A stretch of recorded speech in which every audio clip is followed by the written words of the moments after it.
رسول کائنات نے فرمایا، رب کریم فرماتا ہے جب میرا بندہ ہاتھ اٹھاتا ہے نا تو مجھے حیا آتی ہے کہ میں خالی کیسے لوٹا دوں اس کے۔ اتنے بڑے بادشاہ کی بارگاہ میں، او بھائی لوگوں سے عزتیں تلاش کرتے ہو تو وہ کیا تمہیں عزت دیں گے؟ وہ تو کل اچھا کہتے ہیں پرسوں برا کہنے لگ جاتے ہیں۔ صحابہ نے عرض کیا یا رسول اللہ صلی اللہ تعالی وسلم ہمارا رب کہاں ہے؟ ہمارا نا اپنے رب کو دیکھنے کو جی چاہتا ہے۔ جب صحابہ نے یہ عرض کیا تو اللہ نے قرآن مجید نازل کیا، فرمایا وَإِذَا سَأَلَكَ عِبَادِي عَنِّي فَإِنِّي قَرِيبٌ۔ محبوب جب میرے بندے آپ کی بارگاہ میں آ کے میرے بارے میں پوچھیں نا تو ان سے کہہ دینا میں ان کے قریب ہی ہوں، قریب ہی ہوں۔ دلیل کیا ہے؟ آئی اذا دان، یہ جب بھی مجھ سے دعا مانگیں گے میں ان کی دعاؤں کو قبول فرماؤں گا، میں ان کے قریب ہوں، میں ان کے قریب ہوں۔ یہ جب بھی دعا مانگیں گے نا میں قبول کروں گا، میں ان کے قریب ہوں۔ اللہ تبارک و تعالیٰ کے بندے اللہ سے محبت کرتے، رب کی بارگاہ میں جھکتے، اس کو اپنے دکھ سناتے، اس کے پیارے محبوب صلی اللہ تعالیٰ علیہ وسلم کا وسیلہ لے کے اس کے حضور حاضر ہو جاتے۔ جب آپ کی توجہ اللہ کی جانب، میرے نبی پاک صلی اللہ تعالیٰ علیہ وسلم نے فرمایا ہر چیز اپنے رب سے مانگ، ہر چیز مانگ، ہر چیز مانگ۔ یا رسول اللہ کیا کچھ؟ میرے محبوب نے فرمایا تیرے گھر میں نمک بھی ختم ہو جائے تو وہ بھی اپنے رب سے مانگا کر، تو مانگنا وہ تجھے دے گا، تو اس کی بارگاہ میں کشکول طلب دراز تو کرنا۔ اور ترمذی شریف میں عجیب لفظ ہیں، رسول کائنات نے فرمایا، رب کریم فرماتا ہے جب میرا بندہ ہاتھ اٹھاتا ہے نا تو مجھے حیا آتی ہے کہ میں خالی کیسے لوٹا دوں اس کے۔ اتنے بڑے بادشاہ کی بارگاہ میں، او بھائی لوگوں سے عزتیں تلاش کرتے ہو تو وہ کیا تمہیں عزت دیں گے؟ وہ تو کل اچھا کہتے ہیں پرسوں برا کہنے لگ جاتے ہیں۔ لوگوں کے سامنے گڈ بک میں آنا چاہو گے تو وہ تو سویرے تمہارے بارے میں کچھ کہیں گے، شام کچھ اور کہیں گے۔ اپنی روحانی زندگی آباد کریں، اپنے مسلح کو وقت دیں، اور دنیا سے چھپ کر اس موبائل کو بند کر کے اور اپنے آپ سے بھی چھپ کے اور تنہا ہو کے چھپا کے سارا کچھ اپنے آنسو اپنے رب کی بارگاہ میں پیش کریں، اس کے حضور حاضری دیں۔ سنو نا ترمذی کی حدیث، اور اسے یاد رکھنا، نبی پاک علیہ السلام نے فرمایا اپنے دکھ لوگوں کے سامنے نہ بیان کرنا، سیٹھوں نوابوں کو نہ بتاتے پھرنا، دنیا داروں کے سامنے جا کے نہ رونا کہ میں تکلیف میں ہوں۔ فرمایا اگر دنیا داروں کو دکھ بتاؤ گے رب تمہیں کبھی غنی نہیں کرے گا، اور لوگ ہیں کہ الٹا مذاق اڑائیں گے۔ آپ کی جس سے بڑی پکی یاری ہے نا، پکی، وہ تب تک پکی ہے جب تک آپ نے 50,000 مانگا نہیں، اور جس وقت آپ نے کہہ دیا کہ میں مجبور ہوں میری مدد کر تو پھر ختم ہو گئی دوستی۔ لوگوں کی تعلقات آپ کے ساتھ تب تک ہیں جب تک آپ ان سے کوئی ضرورت وابستہ نہیں کرتے۔ کریم محبوب فرمانے لگے بندوں کے سامنے دکھ نہ بیان کرنا، اللہ تجھے کبھی غنی نہیں کرے گا۔ تو اپنے دکھ اپنے رب کو بتا، تو دعائیں مانگ، تو اس کی بارگاہ میں حاضر ہو، تو اس کے حضور عرض کر۔ فرمایا اپنے دکھ اپنے رب کو بتا، وہ جلدی کرے یا دیر سے کرے تجھے ساری دنیا سے بے نیاز کر دے گا، تجھے کسی کا محتاج نہیں رہنے دے گا۔ اپنے مسلح کو، اپنی دعاؤں، ایک بزرگ فرماتے ہیں میں نے دعا مانگنے کا طریقہ اپنی بیوی سے سیکھا۔ دعا مانگنے کا طریقہ اپنی، سیکھنے والے تو اپنے بچوں سے بھی سیکھ لیتے ہیں، سیکھنے والے تو ہر ایک سے سیکھتے ہیں۔ وہ کہتے ہیں میں نے دعا مانگنے کا سلیقہ اپنی بیوی سے سیکھا ہے۔ حضرت وہ کس طرح؟ فرمانے لگے میری بیوی نے نا مجھے کوئی کام بتایا، کچھ پیسوں کی ضرورت کے لیے کہا، تو میں نے اسے کہا کہ بھئی ابھی میرے پاس نہیں ہے، کچھ دنوں میں آتے ہیں تو میں دے دوں گا۔ عورتوں کی عادت ہوتی ہے وہ بار بار یاد کراتی ہیں، 2-4 دنوں کے بعد پھر اس نے کہا حضرت وہ میں نے کہا تھا کچھ پیسے، میں نے اسے کہا کہ ابھی میرے پاس نہیں ہے، کچھ دنوں میں ملتے ہیں تو میں تمہیں دے دوں گا۔ اس نے کچھ دنوں کے بعد پھر کہا حضور وہ میں نے کچھ پیسے کہے تھے۔ فرماتے میں نے ڈانٹ دیا، میں نے کہا کہ کیا تو روز مجھے شرمندہ کرتی ہے، کہا نا میرے پاس نہیں ہے، ہوں گے تو دے دوں گا، تو روز یاد کراتی ہے۔ فرماتے ہیں اس نے پہلے تو میری ڈانٹ کو سہا، پھر میرے سخت جملوں نے اس کی آنکھوں میں آنسو پیدا کر دیے، پھر اس نے اپنے آنچل میں اپنے اس دکھ کو سمیٹا، اور پھر اس نے ایک جملہ کہا تو میں رو پڑا، اور مجھے اپنے رب سے مانگنے کا طریقہ آ گیا۔ مجھے کہنے لگی حضرت جی آپ نے ڈانٹ دیا میں نے سہ لیا، پر آپ ہی میرے شوہر ہیں، بتائیں نا آپ سے نہ کہوں تو میں کس سے جا کے کہوں۔ فرماتے ہیں میں رو پڑا، اور میں کھل کے رویا، اور میں تڑپ کے رویا، اور پھر میری سسکیاں بند گئیں۔ تو مجھے کہنے لگی آپ کو کیا ہوا؟ میں نے کہا مجھے بھی دعا مانگنی آ گئی ہے، جب میں اسے کہوں گا نا اللہ تو ہی میرا رب ہے، میں تجھ سے نہ کہوں تو میں کس سے جا کے کہوں۔ میں کیوں کسی بندے سے سوال کروں، میں کیوں کسی دنیا دار سے کہوں؟ میں تیرے بندوں کا، نیک بندوں کا وسیلہ لے کے، تیرے محبوب کی غلامی لے کے تیری بارگاہ میں آیا، تجھ سے نہ مانگوں تو کس سے مانگوں؟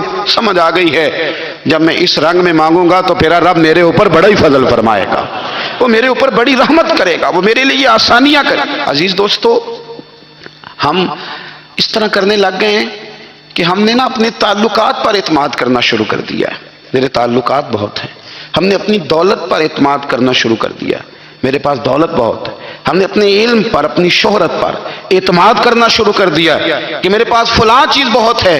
یاد رکھنا، جب بے نیاز اپنی صفت بے نیازی دکھاتا ہے تو بڑی بڑی دولتوں والے مجبور نظر آتے ہیں۔ بھائیو، جب انسان کا رشتہ اپنے مالک کے ساتھ ہوتا ہے پھر تو غم بھی کچھ نہیں کہتے، پریشانیاں بھی کچھ نہیں کہتی، پھر تو زندگی صبر والی، پھر تو زندگی توکل والی، پھر تو زندگی بھروسے والی، پھر انسان اپنے آپ کو رسوا نہیں کرتا، دنیا داروں سے امیدیں اس کی ختم ہو جاتی، امیدیں اللہ رسول سے لگا لیتا ہے، مضبوط ہو جاتا ہے، مضبوط، طاقتور ہو جاتا ہے، خوددار ہو جاتا ہے، باوقار باعزت ہو جاتا ہے۔ حضرت بہلول دانا رحمت اللہ علیہ بیٹھے تھے تو ہارون رشید حج کر کے آ رہا تھا، تو رستے میں حضرت شیخ سے ملاقات ہو گئی تو السلام علیکم کے بعد کہنے لگا، حضور کوئی حکم ہو تو بتائیے گا۔ تو حضرت بہلول دانا فرمانے لگے، تیرا رب کون ہے؟ اس نے کہا اللہ۔ تو فرمایا میرا کون ہے؟ کہا اللہ۔ فرمانے لگے تو بڑا ہی بیوقوف ہے، کیا تو یہ سمجھتا ہے کہ رب ہارون رشید کو تو دے گا اور بہلول دانا کو بھول جائے گا؟ تیرا بھی وہی رب ہے، میرا بھی وہی رب ہے، اس نے اگر تجھے دے کے آزمایا ہے تو ہو سکتا ہے مجھے نہ دے کے آزما رہا ہو، جب اس کی حکمت کے تقاضے ہوں گے تو عطا کرے گا اور دے گا، تو جا اپنا کام کر۔ بھائی، اپنی روحانی زندگی، اپنی عبادات، اپنے وظائف، اپنے روزمرہ کے معاملات، اپنی دعائیں، اپنا استغفار، دیکھو کوئی مشکل کام تو نہیں، 2 رکوع ہیں سورہ واقعہ کی اگر رات کو پڑھ لی جائے تو۔ میں کس طرح یہ بات بیان کروں کہ تعویذ بانٹنا آسان ہے اور وظیفہ بتانا مشکل ہے؟ سارا دن تعویذ بانٹیں تو لوگ لینے کو تیار ہیں، اور اگر آپ وظیفہ بتائیں تو کہتے ہیں تو مشکل کام ہے۔ او خدا کے بندے، اگر آپ کا تعلق قرآن پاک کے ساتھ مضبوط ہو، قرآن پاک کے ساتھ اگر آپ کا رشتہ ہو، لوگ سفارشیں ڈھونڈتے ہیں نا دنیا میں، کوئی تعلق مل جائے تو میرا کام ہو جائے، دنیا میں اتنا مشکل معاملہ ہے، آخرت میں مجھے بتائیے گا کتنا مشکل معاملہ ہوگا۔ میرے نبی پاک صلی اللہ تعالی علیہ وسلم نے فرمایا، جو لوگ سورہ ملک پڑھا کرتے تھے نا، سورہ ملک، یہ سورت ملک قیامت میں ان کی سفارش کرے گی، اور اس طرح کرے گی کہ کہے گی اے اللہ یہاں اس بندے کو جنت میں داخل کر دے یا مجھے قرآن پاک سے علیحدہ کر دے، تو رب فرمائے گا جا اس کا دامن تھام کے اسے جنت تک پہنچایا۔ آپ بات کو سمجھیں، جب آپ کے تعلقات اپنے معاملات کے ساتھ مضبوط ہوں گے، یہ نبی کریم نے وعدہ کیا ہے کہ تو سورت واقعہ پڑھ، تیرے گھر میں فاقہ نہیں آئے گا۔ حضرت عبداللہ ابن مسعود رضی اللہ تعالیٰ عنہ بیمار تھے تو حضرت عثمان غنی رضی اللہ تعالیٰ عنہ تیمارداری کے لیے تشریف لے گئے اور جا کر کے کہا کہ آپ بڑے بیمار ہیں، آپ کی بیٹیاں زیادہ ہیں، میں چاہتا ہوں کہ خزانے میں سے کچھ مدد کروں۔ تو سیدنا عبداللہ ابن مسعود رضی اللہ تعالیٰ عنہ اٹھ کے بیٹھ گئے اور کہنے لگے، امیر المومنین، اللہ آپ کو میری طرف سے، میری بیٹیوں کی طرف سے بہتر صلہ دے، میری بیٹیوں کو کسی خزانے کی ضرورت نہیں، میں نے انہیں خزانہ دے دیا۔ کہا جناب آپ نے کون سا خزانہ دیا ہے، میں آپ کے مالی معاملات کو جانتا ہوں۔ تو فرمانے لگے، امیر المومنین، میرے نبی کریم نے فرمایا ہے جو سورت واقعہ پڑھے اسے کبھی فاقہ نہیں آتا، میں نے بیٹیوں کو یاد کرا دی ہے، یہ خزانہ میں نے انہیں دے دیا ہے۔ وہ سارے والدین سنیں جو بیٹیوں کے لیے پریشان رہتے ہیں، حضرت عبداللہ ابن مسعود نصیحت کر رہے ہیں، فرمانے لگے میں نے سورت واقعہ یاد بھی کرا دی ہے، پڑھنے کی عادت بھی ڈال دی ہے۔ حضور نے فرمایا ہے جو سورت واقعہ پڑھے اسے فاقہ نہیں آتا۔ کہنے لگے چاند تو اپنی جگہ چھوڑ سکتا ہے، سورج گر سکتا ہے، تارے ٹوٹ سکتے ہیں، پر مدینے والے رسول کی بات غلط نہیں ہو سکتی۔ حضور نے فرمایا فاقہ نہیں آئے گا تو انشاءاللہ کبھی بھی نہیں آئے گا۔ کرنے کا کام یہ ہے کہ ہم اپنے معاملات، اپنی عبادات، اپنی دعائیں، کبھی 10 منٹ عادت ہو جائے نا دعا مانگنے کی علیحدہ سے رات کو۔ حضور نے فرمایا جو فرض نماز کے بعد دعا مانگے اللہ اس کی قبول کر لیتا ہے۔ نبی پاک صلی اللہ تعالیٰ علیہ وسلم نے فرمایا اللہ مسافر کی دعا قبول فرماتا ہے۔ حضور نے فرمایا اللہ مظلوم کی دعا قبول فرماتا ہے۔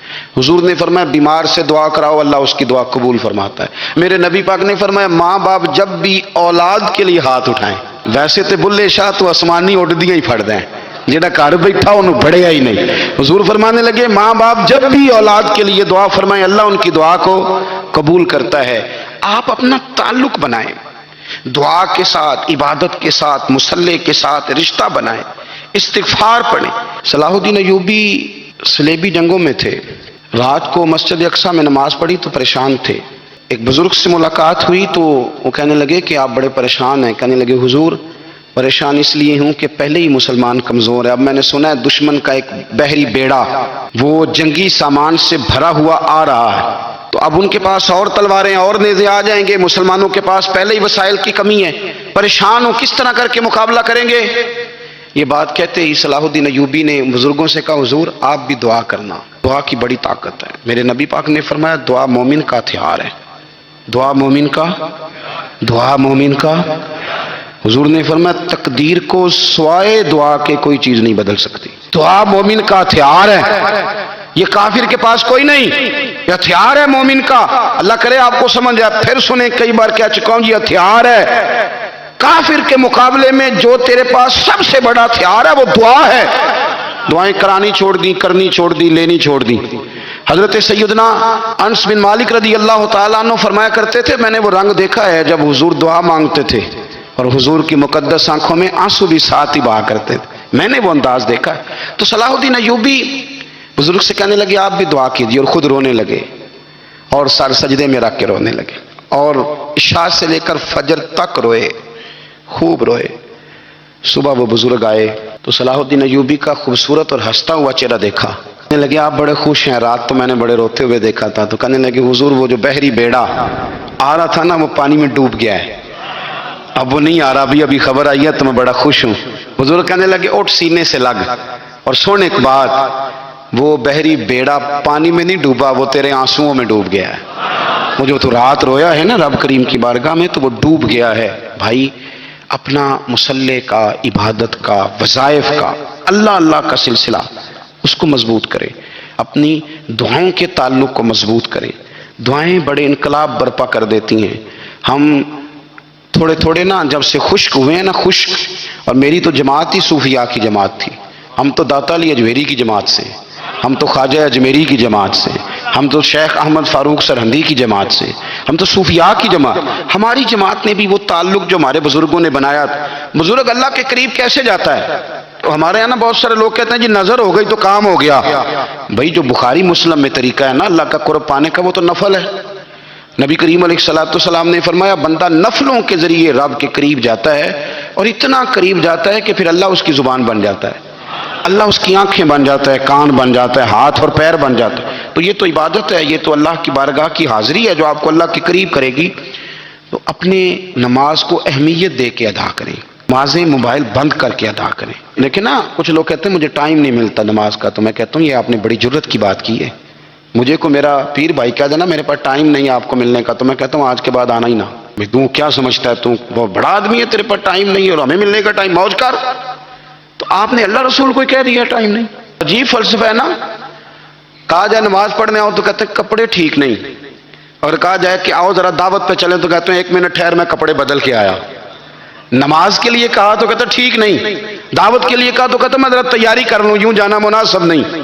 یہ معاملہ ٹھیک نہیں۔ رب تو فرماتا ہے کہ جب تم مسجد میں آ تو زینت اختیار کر کے آ، خوب ذوق سے دعا مانگے، خوب شوق سے نماز پڑھیں۔ جنید بغدادی رحمت اللہ تعالی علیہ وہ دریا کنارے کھڑے تھے تو آپ دریا کے اندر پیر رکھا آگے جانے کے لیے، یہ اعلیٰ حضرت نے لکھا ہے واقعہ ملفوظات شریف میں۔ دریا پار کرنے کے لیے پیر رکھا تو ایک شخص کہنے لگا حضور مجھے بھی ساتھ لے لیں۔ آپ نے فرمایا میں دریا پار کروں گا تو اس طرح کرنا میرا کرتا پکڑ لے اور یا جنید کہنا شروع کر دے، یا جنید یا جنید۔ اس پہ فتویٰ بھی لگ جاتا ہے پر کیا کرے، اب مسئلہ تو صحیح ہے نا۔ تو پیر میرا پیچھے سے کرتا پکڑ لے اور یا جنید کہہ، وہ کہتا ہے پیر رکھا نا حضرت نے پانی میں تو میں بھی پیچھے۔ تو حضرت جنید بغدادی کیا کہتے ہیں یا رحمان یا اللہ، یا رحمان یا اللہ، وہ خود یہ پڑھ رہے ہیں اور مجھے لگایا یا جنید پہ۔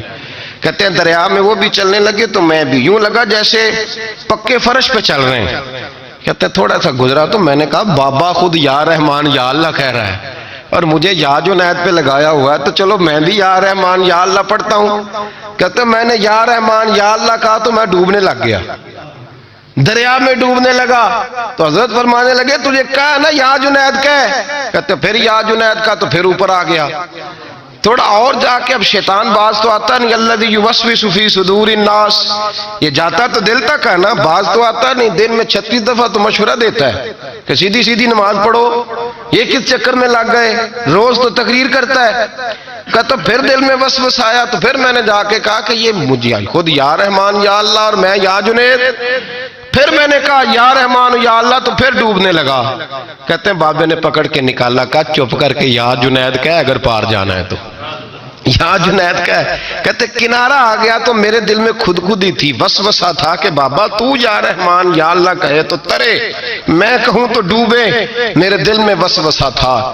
اللہ والے ادھار تو رکھتے ہی نہیں نا، جو بات دل میں آتی ہے وہ بیان پہلے کر دیتے ہیں، ادھار تو ہے ہی نہیں ان کے ہاں، وہ تو کہتے ہیں تجھے بولنے کی گنجائش ہی نہیں دیں گے، تیرے سوال دل میں ہوگا جواب ہماری زبان پہ ہوگا، یہ تو چکر ہی نہیں نا، بالکل کوئی کھاتا ہی نہیں۔ رب کریم کا بندہ تو بات ہی وہ کرتا ہے جو کو دل میں لے کے آتا ہے۔ فرماتے ہیں جیسے ہی میرے دل میں یہ وسوسہ آتا، حضرت جنید بغدادی رحمت اللہ تعالیٰ علیہ باہر نکل گئے تو پلٹ کے میری طرف دیکھا اور مسکرا کے فرمانے لگے بیٹا جنید تک تو پہنچ لے، اللہ تو ابھی بڑی دور ہے، ابھی جنید تک تو پہنچ جا، ابھی تو جنید تک نہیں پہنچا، ابھی تو میرے تک تو پہنچ جا، اللہ تو ابھی بڑی دور ہے، تو ڈائریکٹ ہی وہاں تک جانے لگا ہے، شروع تو ہو ابھی۔